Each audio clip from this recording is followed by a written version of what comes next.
नमस्कार, मैं विक्रम सिंह, निदेशक मौसम केंद्र देहरादून से। उत्तराखंड के लिए मौसम की बात करें, आज 18 फरवरी हो गई है। और जैसे बोला गया था कि 18 से जो एक पश्चिमी विक्षोभ है वो आ रहा है और उसका असर जो है उत्तराखंड पे भी देखने को मिलेगा। तो आज अगर बात करें तो आज के लिए तो अंदर के हमारे जो डिस्ट्रिक्ट है उत्तराखंड के, जिसमें कि उत्तरकाशी, चमोली, पिथौरागढ़, रुद्रप्रयाग, बागेश्वर है, तो इनमें कुछ जगहों में हल्की मध्यम दर्जे तक की जो बारिश बर्फबारी वो रहेंगी।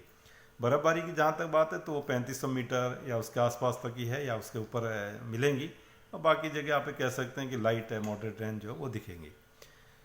कल के लिए बात करें 19 तारीख से, तो 19 तारीख से जो एक्टिविटी है वो बढ़ेंगी। आप ये कह सकते हैं कि पूरे प्रदेश में ही 19 शाम रात से जो जो एक्टिविटी वो शुरू होंगी और 20 के शाम तक अगर हम बात करें तो अच्छी एक्टिविटी इस दौरान जो है 19 शाम से लेकर 20 के शाम तक वो रहने वाली है प्रदेश भर में। तो हल्की से मध्यम बारिश है, मैं कहूँगा कि जो है ज़्यादातर जगहों में मिलेगी आपको 19 शाम रात से लेकर के और 20 की शाम रात तक जो है, तो ये 24 घंटे इंपॉर्टेंट रहेंगे। तो इसमें हल्की से मध्यम बारिश के साथ साथ अगर हम पहाड़ों में बात करें या उच्च हिमालयी क्षेत्रों में बात करें उत्तराखंड की, तो उसमें मैं कहूँगा कि जो बर्फ़बारी है वो भी हल्की से मध्यम जो है, जो 2500 मीटर या उससे अधिक ऊंचाई के क्षेत्र हैं उनमें वो मिल जाएगी।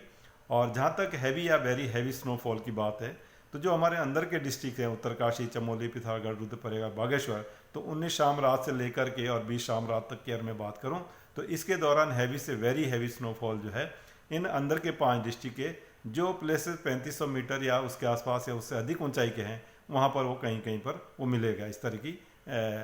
Snowfall activity. और जगह जैसे मैंने बोला कि 2500 मीटर से लेकर 3500 के मीटर के बीच में जो है जो मॉडरेट स्नोफॉल है वो देखने को मिलेगी, खासकर अंदर के जो डिस्ट्रिक्ट हैं उनमें, और जो और भी हमारे डिस्ट्रिक्ट है हिल्स में, तो जो 2500 मीटर तक के आसपास के जो क्षेत्र हैं तो वहाँ पर भी लाइट से मॉडरेट तक की जो है जो स्नोफॉल है वो मिल जाएगी। जब आप 20 के बाद आगे आगे भी देखेंगे तो 21 और 22 में भी जो एक्टिविटी है लाइट एक्टिविटी या मॉडरेट तक की एक्टिविटी जो रेन स्नो की है वो आगे भी चलेंगी। तो आप ये कह सकते हैं कि जो है 21-22 में जो स्नोफॉल है वो करीब 2200 मीटर के आसपास तक भी जो है लाइट स्नोफॉल जो है 2-3 इंच तक की इस तरह की एक्टिविटी आप देखेंगे 21-22 में जो है, जैसे कि धनौल्टी है, मसूरी के आसपास है, या फिर इसी तरह नैनीताल के आसपास भी हैं, तो वहाँ तक भी वो मिलेंगी जब आप 21-22 में जाएंगे। तो हालांकि वहाँ ज़्यादा नहीं है, 1-2 इंच इस तरह का हम एक्सपेक्ट कर रहे हैं, लेकिन जो 2500 मीटर या उससे अधिक ऊंचाई के क्षेत्र है वहाँ पर वो चीज़ें रहेंगी।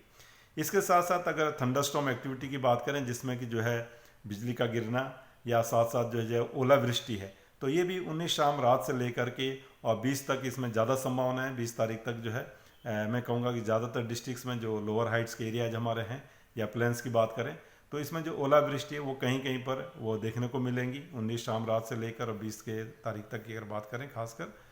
तो ओलावृष्टि भी या लाइटनिंग जो है वो खासकर वो देखने को मिलेगी। उसके बाद जो ओलावृष्टि या लाइटनिंग की एक्टिविटी है वो कम हो जाएंगे, उसका डिस्ट्रीब्यूशन कम हो जाएगा, या इंटेंसिटी वाइज भी देखें तो कम हो जाएंगे। तो आप कह सकते हैं 21-22 में भी इक्का दुक्का जगहों में जो खासकर हमारे प्लेन्स वाले या उनसे लगे जो डिस्ट्रिक्ट्स है उसमें जो थंडरस्टॉर्म एक्टिविटी उसमें हेल या थोड़ा जो लाइटनिंग की जो चीज़ें हैं वो देखने को मिलेगी 21 और 22 में भी। तो इस तरह की एक्टिविटी 3 से 4 दिन है और उसके बाद 23 से जो आगे हैं तो मौसम करीब करीब साफ हो जाएगा। तो यही मैं अभी कहना चाहता हूँ। नमस्कार।